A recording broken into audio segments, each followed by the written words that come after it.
John Calvin, on Psalm 29, verses 9 through 11.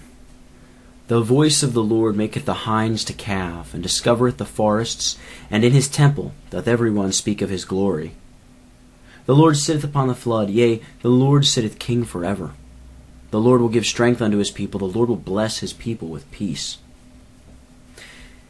And in his temple all cry, Glory.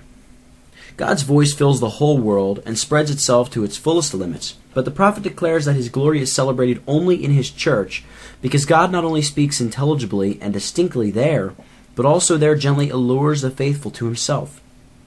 As men profit not so much in the common school of nature as to submit themselves to God, David wisely says, especially that the faithful sing the praises of God in his temple, because being familiarly instructed there by his fatherly voice, they devote and consecrate themselves wholly to his service.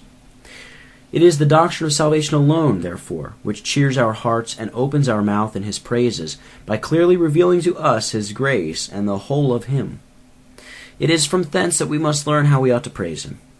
We may also unquestionably see at that time there was nothing of the light of godliness in the whole world except in Judea.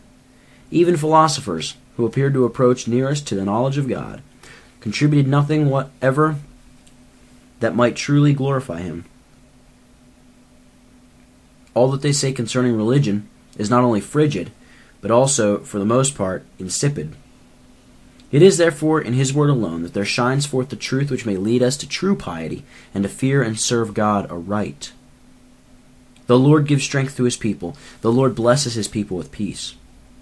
Although God exhibits his visible power to the view of the whole world indiscriminately, yet he exerts it in a peculiar manner in behalf of his elect people.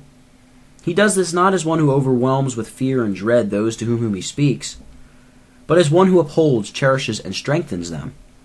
Everything necessary to the preservation of the life of the godly depends entirely upon the grace of God. God is said to bless with peace those whom he trusts, liberally and kindly, so that nothing is awanting to the prosperous course of their life, and to their complete happiness.